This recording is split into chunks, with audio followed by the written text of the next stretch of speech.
On behalf of the Harry Bridges Center for Labor Studies and the Labor Solidarity Project of the University of Washington, Tacoma, I'd like to welcome everyone to the February installment of our monthly seminar series, Making Trouble.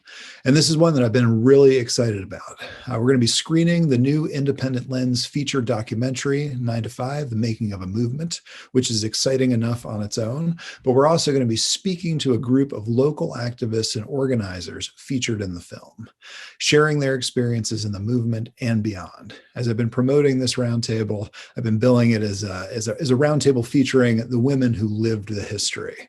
So before we get started, I'd like to take a moment and just thank them all for joining us tonight, and more importantly, for their lifetime of work and service. Working our way down I-5 from Seattle to Tacoma, we have Laurie Brown, who is the director of 9 to 5, Seattle Working Women, and an organizer with District 925. Rosalinda Aguirre, who's a former UFW staff person, a former UW employee, a former Jobs with Justice staff member, and a community organizer. And then we have Adair Dammann, a former UW Medical Center employee who went on to spend most of 4 decades as an SEIU organizer. And finally, from Tacoma, we have Shirley McElroy Ray, who's a former Tacoma childcare provider who helped organize the Childcare Workers chapter before joining Local 925 13 years ago. As Adair says, she is still very much in the trenches. So in addition to thanking our panelists, I also wanted to take a second to thank our co-sponsors. As always, thanks goes out to the Harry Bridges Center up in Seattle for their continued support of this project. Additional thanks goes to the Labor Center at South Seattle College, SEIU Local 9 to 5, and finally KBTC, which is Tacoma's local PBS affiliate. This was a real group effort from start to finish, and it's been a ton of fun, technical difficulty notwithstanding. Speaking of fun, I wanted to wrap up this intro with some protocol in terms of how we're going to transition from the screening of the film into a roundtable conversation. So at the conclusion of the film, we're going to share a Zoom link into the chat board that'll take you to a separate call where we'll be discussing the film and host some live Q&A. And I will tell you, having worked with all our panelists, putting this all together, I assure you this is going to be a lively conversation. So sit back, pour yourself a beverage, and enjoy the film. The chat board is going to run throughout, so feel free to chime in early and often. And thanks again for joining us tonight. As secretary, you need to be the best you can be. This group of women whose voice was not being heard. There's something you can do about it. Everything exploded. The movie was married to a movement. They built their own kind of feminism, and it was powerful. I'm not just a secretary, I'm a secretary.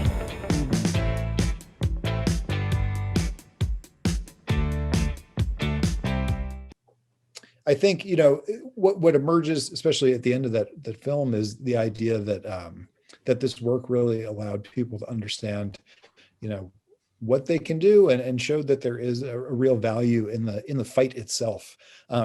So I want to, host a little roundtable here before we get to more of an unstructured Q&A. And I think, maybe the first thing we could do is just meet all of our panelists, or maybe I should say catch up with all of our panelists, since some of you we've met during the documentary. And then I've got a couple questions that might help kind of like corral the conversation, but I'm interested in hearing it kind of evolve organically. And I look at this as kind of a reunion of sorts, right? I mean, the film gets everybody together in one document, but the idea of getting, you all back together, on one shared platform is just really exciting. So can we go sort of around the horn and just again reintroduce ourselves? Adair, do you want to kick off? I'll start. I'm Adair Dammann, one-time baby organizer Adair Dammann. Helped organize the University of Washington and a lot of other places with SEIU over many years. And now I'm at the Washington State Labor Education and Research Center at South Seattle College. Excellent. Shirley, do you want to take it from here? Oh, great. My name is Shirley McElroy Ray. I was a in-home childcare provider when I first met Miss Adair. And I don't even think we had 10 cards in Tacoma when I started helping organize. And we won our union and got our vote, of course, the first in the country. And since then, I've gone to Boston to help organize. I've gone down to California to help organize. And then I came home to Seattle in 2007. And I've been here ever since. And we've been in the trenches, as Ms. Adair says, at Local 925 SCIU. Nice. Rosie, would you like to say hello? Right. So I'm Rosalinda, Rosie Aguirre, and I'm always, this is my second time seeing this film, so I'm always taken aback by it all because it is a lot of lived history. So I currently work with a machinist, but had been in '83 in the beginning of the University of Washington organizing that we did. As you all saw, Adair coming to my desk and how I could not say no.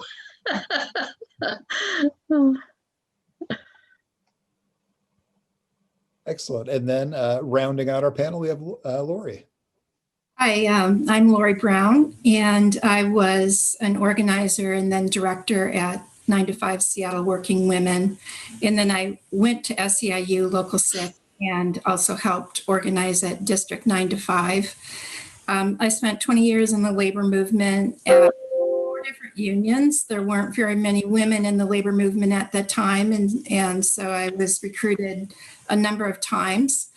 I then went to work in the Seattle mayor's office as his senior advisor on labor and human resources. And then from there went to the dark side, as I told Adair earlier, worked as a director in various local government agencies for another 20 years. I'm retired now. Excellent. Well, again, welcome. Thank you so much for joining us tonight, and thanks for the the lifetime of work and activism. So I had a couple questions revolving around kind of 4 different themes that to me sort of emerged from the film. I think the first one, and I saw this pop up in the chat board, revolved around sort of the questions of diversity, specifically in this region. And the film makes it clear that SEIU District 925 understood from the beginning the importance of respecting diversity and organizing across racial lines at the workplace. And I'll throw this one to Adair and then let everybody else kind of follow up. Do you feel like that's reflective of how you experienced? Was the union sort of on par with its national counterparts or ahead of its time? I have a hard time sorting out the fact that I keep having to relearn more and more and more about the ways that race is affecting our labor movement in the workplaces we're in. I look back and I think I knew nothing in those days. So that's part of how I look back at my 40 year ago organizer self. I do think that 2 things. One is Seattle's white collar workforce and University of Washington workforce in 1970 was way less diverse than the Atlanta downtown clerical workforce was. So, by definition, it was a different set of workers. The other piece is that I believe that 9 to 5, you could see it in the film, it sort of was birthed out of frustrated college-educated white women, were some of the first instigators. But by the time we needed to be organizing unions and bargaining units, once you are a union, you absolutely must seek to engage every single person in the bargaining unit, every single person who's there. And whether you started in one niche or another, you have to learn how to reach out, and you have to learn how to organize, and you have to learn how to build. So we were conscious as organizers. We were learning as human beings about race in the workplace. And I would actually call upon my sisters to talk more about what they experienced as members in this union as it was developing.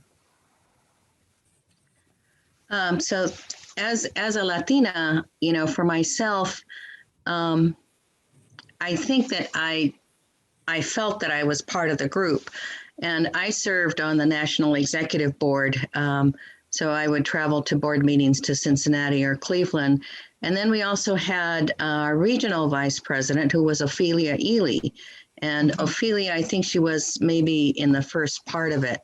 And Ophelia, as an African-American woman, was very involved in the School of Dentistry where she worked, and served as vice president. So we made sure that there was, of course, the diversity that there had to be from across the campus, because it was it's a you know, at the campus you have upper campus, you have west campus, you had the hospital, and then you had a lot of some of the Filipino women who were in the hospital building, that either they were in the hospital or they were over in Northgate, but to make sure that they were always part of the leadership.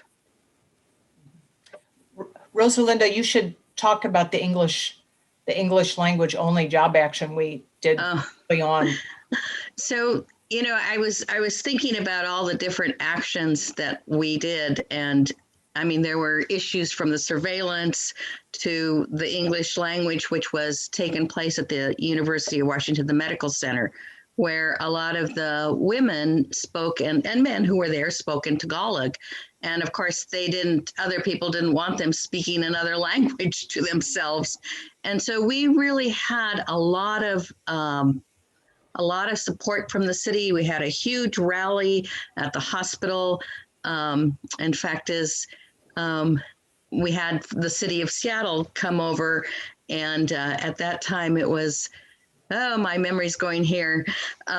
David, who was once working with the mayor, and he came over and supported. So it was something that we eventually were able to stop. I mean, there's also dress code issues, you know, bullying. I mean, it was a lot to get people really involved and taking it, that it wasn't just solving someone's grievance. It was really about building the union, and how you built the union through people working together on one issue.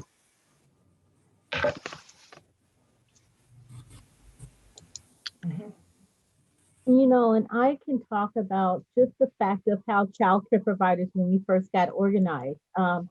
As a childcare provider, I was part of a childcare association here in Washington State, which we have one of the best ones. But everybody on the committees, usually the board leaders and all the ones that were the presidents or whatever, were always white women. And crossing over to 925 as a member and being organized into a union, you know, there was some doubts, right? First, would we be able to be union, but would my voice be heard as a Black American, right? And you get the picture once you go to the international and you see everybody there, right? One of my favorite stories, and I have to share that offline, but the point I'm making is that as 925 in-home childcare providers, we had to know that we needed everybody, and everybody's voice counted the same and was fair. And we've done that, and we can prove it this year. We had one of the most diverse bargaining teams ever. We had a Russian, we had someone that was Ethiopian, Somali. I mean, we had Latinos, you know, and Caucasian. I mean, so it was really great to see the work that they started, right? We stand upon those shoulders to make sure all voices count, and that there is no blind side, right? And everyone has to stick in there together. So I have to say, you know, you ladies helped us in childcare, right? And so we're making a difference to this day. Excellent. We've kind of already transitioned into the question I was going to ask you, Shirley, which is about the legacy of this movement. So maybe I can sort of redirect that and pan it back to the rest of the panelists in terms of, you know, how do you see the work that you did with 925 sort of, you know, reverberating within the region, but also how did you sort of take that you know, that legacy of activism and sort of move forward with it throughout the rest of your careers? And that one's open to How about Laurie? Can I put you on the spot for that one? So the film touched on how the movement was really focused on developing leadership skills in women. And,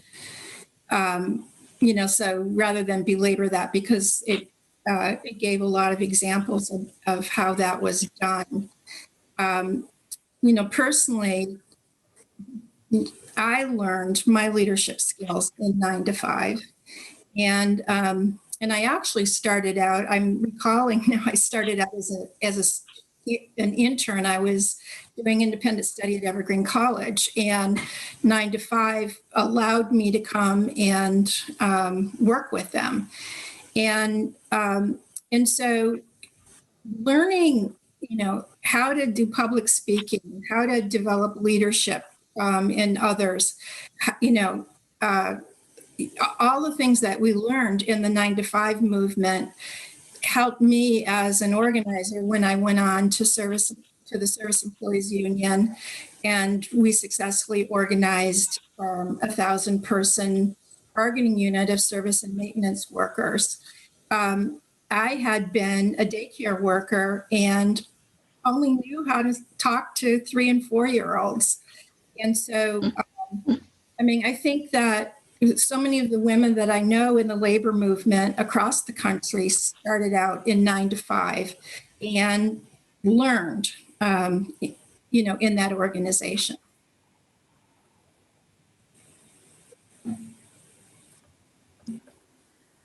So for myself, I would say that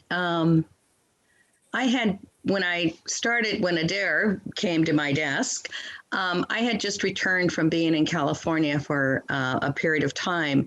And this was when farm workers, through the initiative process, we were able to put a ballot that allowed farm workers the right to organize, because of course they're not included in the National Labor Relations Act. So knowing that they're starting about having conversations, doing the listening to people, and then coming back here, working at the University of Washington, and, as the movie illustrates, going desk to desk and talking with every single person. And then later on, when I did leave the university, I did work with Jobs with Justice, which was really bringing the community and faith communities to support workers.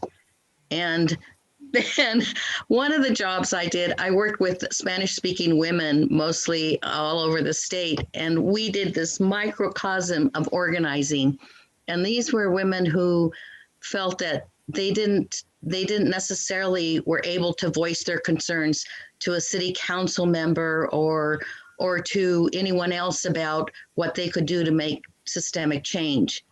And that in itself, that they were able to do that, talk about those issues and make change, that really moved them. Because I think what happens when you do strengthen somebody at the workplace, you also strengthen them with their family and the community, because sometimes they can also make those changes. As we see more women running for elected offices.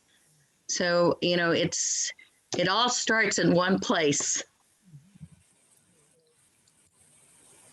And I think I've been reflecting, as some of you know, John Sweeney, who is president of SEIU and, rolled the dice on working with District 9 to 5 way back in the beginning and went on to become head of the AFL-CIO. I was watching some of my friends talking about his legacy. This movie, there's only one piece of this movie I don't like, which is it feels like it ends on a downer, like we failed. I don't think we failed. I think that we were a project of that moment, and history moved on, and there's other projects. The childcare workers, oh my God, they revolutionized District 9 to 5, not just SEIU, right? And then there was the Justice for Janitors campaign, actually came after District 9 to 5. And then the home care workers, then the child care workers, then the Fight for 15. Even in my own union, it was kind of wave after wave of new experiments, and we keep learning new things. And it's all about building power for our communities. And You know, I think that the right question is, you know, what did we learn at each stage and what do we carry forward of our learning about how to organize, about how to unify workers in our communities, right? Constant learning. Excellent. I mean, these are really powerful responses. I feel like my job tonight is just to get out of the way and let you all talk. I did want to circle back to, I think, you know, watching the film with a group, albeit online, is a different experience than when I first viewed the documentary by myself.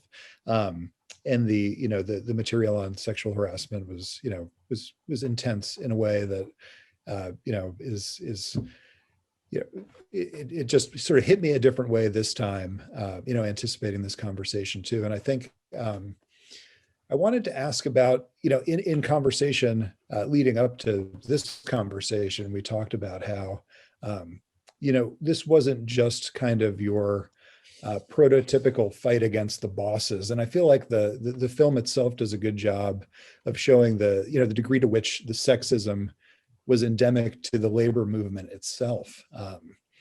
So I wanted to ask, you know, just how challenging, you know, how is that challenge negotiated? How, you know, I always feel like it's, you know, racism when it arrives within the movement becomes that much more upsetting. Sexism when it arrives sort of within the movement becomes that much more upsetting. Can you maybe, you know, speak to experiences sort of working with, you know, fellow union members sort of taking on these issues and really holding people to account, not just the bosses, but the, you know, the sort of unions? Well, for myself, it's really very sad at times. I'm an OPIU member, Office Professional Employees International Union Local 8, as a secretary at the machinist. And one of the things we've had a diversity committee in Local 8, and we're really trying to make sure that we dealt with racism and had a proposal to the membership about changing our committee more to a social justice, about different trainings that we should do in terms of facing racism, and it didn't pass. And I mean, this is a few years ago, I decided at that time that I really took a bad stand because I walked out the door. I was so angry, so livid. But I can say now that just being involved as a member, that has changed some in the sense that this committee has now grown some and has had some change in at least being out there more and being aware of how we all have to deal with our racism and how we as members of a union are part of it in terms of our workplace or where we are in our communities. But, you know, I kept thinking, but this is 2000, you know, at that time it was 2019. And I go, how can this continue? Why? And I don't have the answer to it, but what I think has to continue to happen is that we keep walking, we keep challenging, we keep inviting and listening. Personally, I'm very much hoping that things have changed. Back in the 80s, when I was with 9 to 5, the early 80s, and then with, as I mentioned, 4 different unions, I had a lot of supportive male colleagues and men in the membership that were supportive of having a woman organizer and a woman negotiator representing them. But I had some very shocking experiences, and I think you're exactly right, Alex. It was made all the more shocking because I expected to be supported by other, you know, men in the labor movement or men that were community organizers. Rosalinda, I was a negotiator for OPEIU Local 8, represented a lot of women in contract negotiations, small offices with trade unions and other unions. That it blew my mind how disrespectful and Yes. the union presidents sometimes were, not always, but sometimes were very dismissive of the women. These were small offices, maybe like Right. 5 or 6 people in those offices. These guys had to be with these women after we left the bargaining table and after treating them absolutely disrespectfully and dismissively, not just disagreeing with what kind of raises they should get, but like totally unhappy that they had to sit at a table with these women and talk about what they were going to get paid or talk about working conditions. I experienced sexual harassment in a really frightening way, that when I was harassed by a union organizer, fellow union organizer, and I told him to stop, and that it wasn't appreciated, told him to stop a number of times. When he refused to stop, I went to the union president. This was at a UFCW local, and was told, we're not going, deal with it. We're not going to do anything about it. When I tried to deal with it directly again, the man started stalking me. I had an assignment that took me to Eastern Washington, and he was showing up in the hotels where I was staying after I was negotiating contracts and representing people. And nothing was done about it. And I thought about doing something further. And then I just knew I would be dead in the labor movement, that no one would ever hire me again if I made it public or went to court or filed charges. So it was, it was like doing battle on a number of different fronts. And it was exhausting. It would also just make me really angry and make me more determined to succeed in the labor movement and to work with women to change what was happening. But it was pretty stunning. You go, Shirley. We've had some really hard stuff, especially dealing with childcare providers. So when we walk into a state or representative office, the first thing they think is a babysitter that's sitting back, watching soap operas while the kids are running around the house crazy, right? And we had to educate these men what a childcare provider was, that we were educated, that we took classes, that we were trained. We probably were taking care of the children better than the parents, right? And that they were with us longer. We done fed them breakfast, lunch, and dinner, and then they go home with their parents. But we had to educate them that it was not right to pay a woman $2 and something an hour per child, right? And to think about it, you still had your bills that you had to pay. So we really walked out. I think when Gilda explained it all to me, I realized I was only making like 70 or 80 cents after I did all my overhead, right? And that was in 2004. So think about the Fight to 15. We think about the racism and the discrimination on sexism. It all ties into where we're at now, that women's voices are very important, but we have gained. So I don't want to take anything from what we've gained, because right now, Ms. Rosie, the childcare providers just got their medical, their dental, their vision, medical, vision, and dental, and mental healthcare. Right. So we went from a point where they thought we were babysitters and we just needed to go home, right, and cook and bake, to the point now that these childcare providers are having a full medical coverage for those that take the lowest grade child. And they only have to have one state paid child, not 6, like we started out, not 4. So each step that we go each year, it grows, And I say that to say that we even have a Black chapter president. We have a Latino vice president, right? We have a Somali secretary treasurer for our chapter. Do all the chapters in 925 look like that? No. But we're getting there. And I think it's about us as organizers. And I'm passionate because I used to be a member. So I'm always trying to make sure that everybody is touched by me some kind of way. So moving the people forward and giving them the empowerment to speak and that their voice counts, right? Right.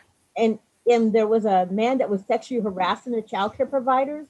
We were able to get him out of there, but we had to stick together. And this is how we build the movement, and we keep building on what's going on now, right?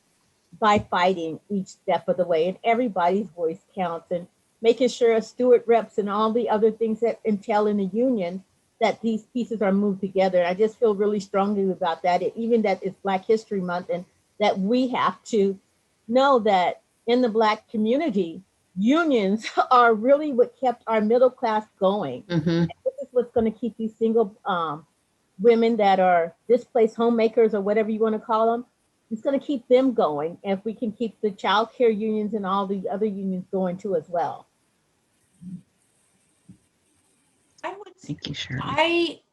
I think about, I left my, the women's enclave of District 9 to 5 Seattle, and I went to Nevada and spent about a decade working in Nevada. And I was one of probably 2 senior level female labor leaders in the state. I can't even begin to talk about the stuff I saw, and I would cry. I would come home and cry. I would weep.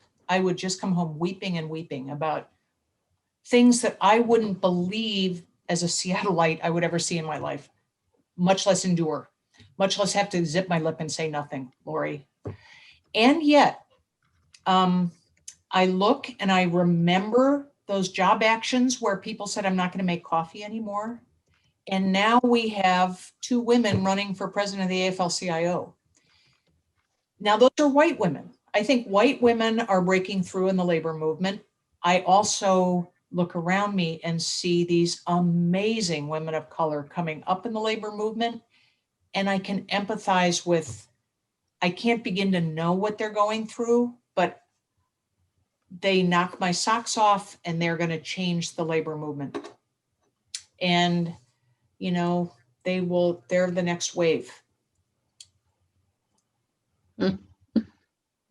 Excellent. Well, Shirley mentioned ensuring that everyone has a voice, and I just typed in the chat board, if we want to open this up to general Q&A to hear some of the voices from the audience. I also just wanted to take a second and echo what was said about Laurie sharing your experience was, very humbling. And I think, that idea of getting those stories out there is just, it's so important. I think that's, what being in a union is all about, is sort of, gathering strength through that collection of voices. So if people have additional questions they'd like to raise, feel free to chime in on the chat board. We can unmute some folks so they can articulate them using their own voice. I did have a question, it was sort of the last one, about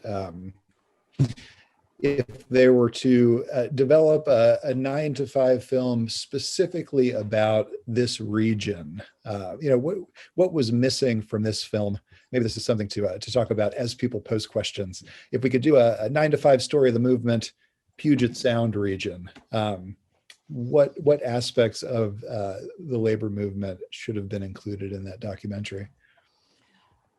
I have to say that there were 3 women at the University of Washington who made the whole thing happen.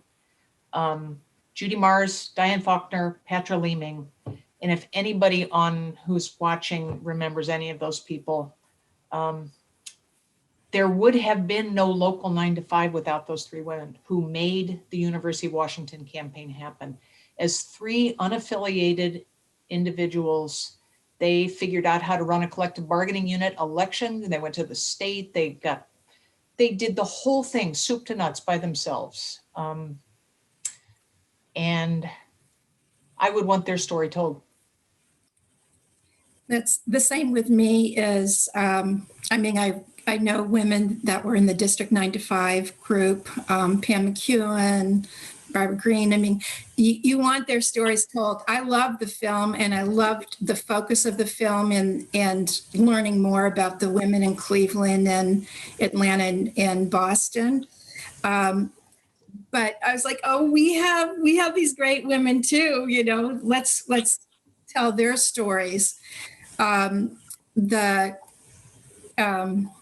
Dorothy Hayden from Seattle Working Women 9 to 5. The other thing that I wish the film could have focused on a little bit was, you know, the film talked about the use of humor and of our actions that were appealing to women who I think normally would have just scurried on by and not wanted to check out what was going on, because if it was more, you know, militant or something that seemed a little bit more akin to labor organizing at that time, our idea with the 9 to 5 National Association of Working Women was to warm women up to the idea of the power of organizing, of joining others and making change in their workplace and learning a lot of really heavy duty skills at the same time. But we had one action downtown with the John L. Sullivan Insurance Company, where we dragged a long wooden ladder that we painted hot pink. We knocked all the rungs out of it. And on the bottom of it, we put a lot of roses. We removed all the rungs to signify that women had no way to climb the career ladder. And then at the top was decorated with all these fake dollar bills and money and things. And we took it down to present it to management at the John L. Sullivan Company. And got a lot of press attention. Everybody got up and did speeches. A lot of women gathered around. And it was great fun. And I think if we would have had a clip of carrying that ladder down the street, it would have been a real kick. So I think what's missing, well, we had a similar situation as the University of Cincinnati. I had taken time off from being staff and went on to be a member organizer. And one of the things is that we lost an election. We had 60% of the membership and we were wanting to get a union shop, and we lost that election. And we went from having 60% to maybe even 30% of membership. And then we started up again. But what we did as leadership, we decided, and this was that we weren't going to be a servicing local, we were going to be an organizing local. So what that meant is every action or anything that we moved forward on, it had to be encompassed. It was about organizing. And so that's, and that's what we did. And, something came up to the board and we would say, well, so where does this move into recruiting members, bringing members in, and what other issues are there? And eventually, we had to go through to get a change in the state law in order to be able to have another vote to have what is called another union shop election. And now I remember this, and someone said that they didn't, but we had gone, and in this contract, we went out as an issue of asking people about merit pay. Now, I personally am against merit pay. All of us were probably against merit pay that were in leadership, but in order to bring people in, they thought it was a good idea. And so, of course, that made it in the contract. And then after living through that for a year, they found out that it's not objective, it's all subjective, and no one's going to get merit pay. But there were all these little issues that were actions that brought the membership together. And as I mentioned earlier, we had surveillance on parking people, we had the English language, we had bullying, I mean, we had a campaign where one of our members, she was choked by her manager. And so we did a lot of, on the bullying. In fact, as Dr. Lois Price Spratlin had done a study, and we didn't see the study. For years, we didn't see the study. But, that's academia. That was an interesting offset, to be in a place where you have academics, academicians doing what in theory, but here outside their doors were men and women who were moving things. So there is a lot more to tell in the stories. Well, it always strikes me as ironic, the, UW Seattle campus as a hotbed for, the study of labor, but it's also been a hotbed for organizing itself. We had Trevor Griffey on last quarter talking about Tyree Scott and some of the actions they had, back in the early 70s. I mean, it just seems like, that campus just sort of attracts all kinds of activism. We did have one question come in from the chat board, which is kind of just an organizing 101 question. Beth, I'm going to unmute you and then you can pose your question here. Hold on one sec. Hi, I work at University of Washington Tacoma, and there's a movement amongst a certain group of, they call it professional staff at the UW, which I think is a terrible word because everyone's professional. That we're exempt staff, and there's a tri-campus group of us that we're trying to organize, and I'm kind of one of the only ones in Tacoma that's trying to recruit, and I'm having a really hard time getting anybody to want to get involved in an organizing committee. Everybody said, some people are like, oh yeah, it sounds like a great idea, but I don't want to take my time. We're too busy, blah, blah, blah. Since you folks are such veterans, I feel so honored to be able to ask this question and have all of you give me any tips you can give, because you're absolutely, I'm awe-inspired. If you could give me any ideas, I would greatly appreciate it. Rosalinda.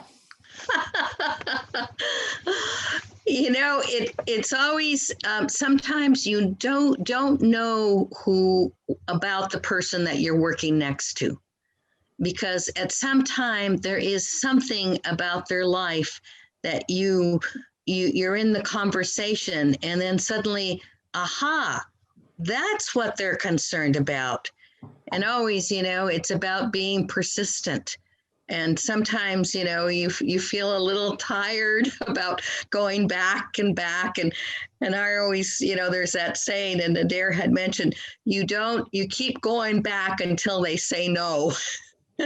And sometimes people just don't, they say, and you're trying to think, well, what would make it easy for you to be able to be involved? Because this is about my life, your life. And I think people realize eventually that, yeah, it's like, if I don't do it, who else is going to do it?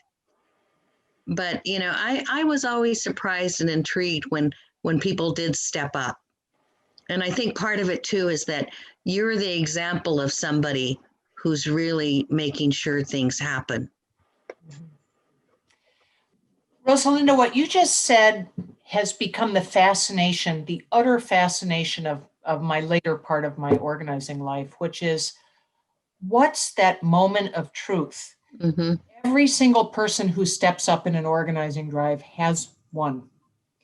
And in the movie, hearing Carol talk about, she was sitting there and said, oh hell, and put on her jacket and went outside on strike.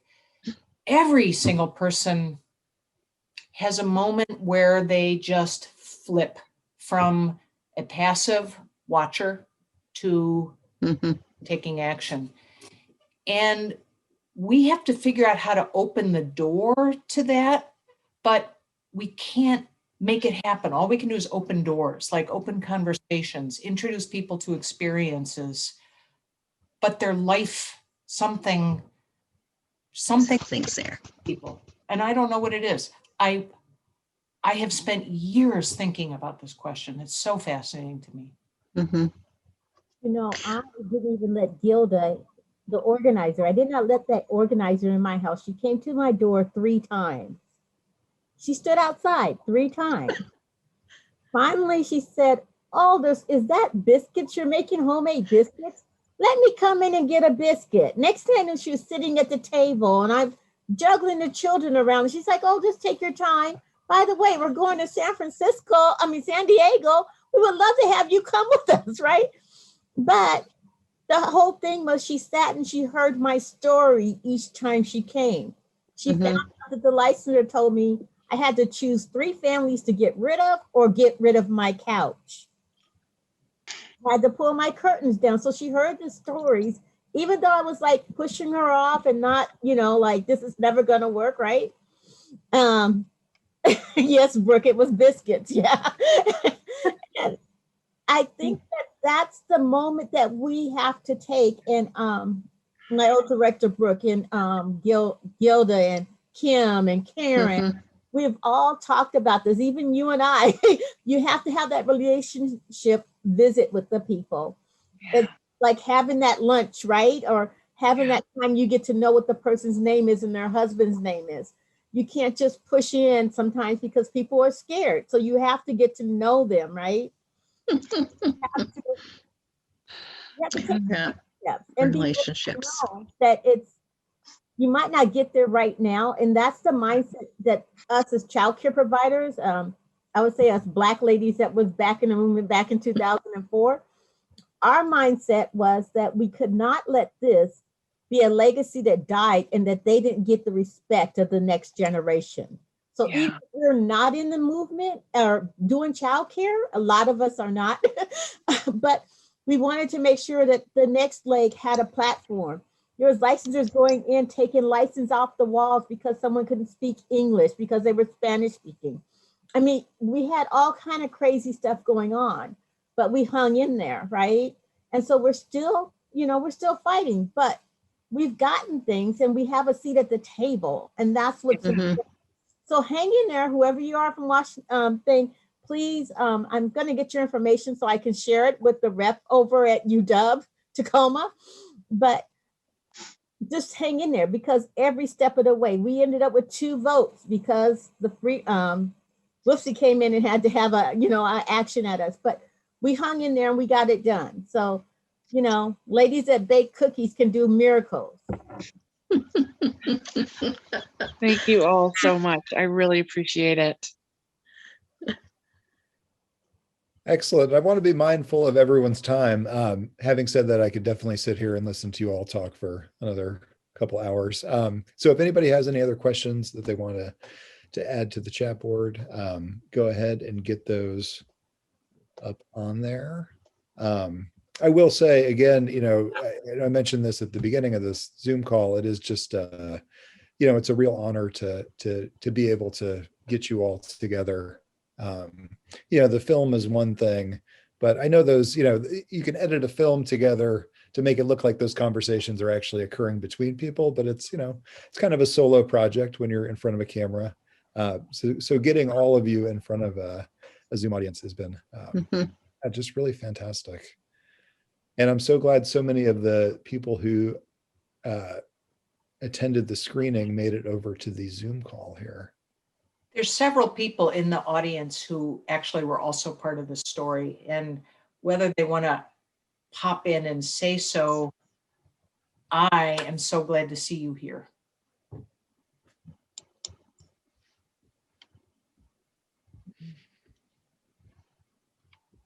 I think one more thing for Beth and for everybody who's listening. When I first saw this movie, I cried, I wept. And there's a whole bunch of reasons. There's people I haven't seen in many years in this movie. There's stories I'd forgotten about in this movie. But most important, it is a friggin' grind to be a labor activist in America when the right wing is active every single day. And when the forces of hatred are active in our communities every single day. And I sort of felt like someone figured out how to make a movie out of what felt to me like putting one foot in front of the other every day and not quite winning every day. And it's such a grind out there. And it's very demoralizing sometimes to be a labor leader. Raise your hand if you've ever felt that way. So it's not just one foot after the other. It's adding up to big swaths of American history that are important stories and important developments.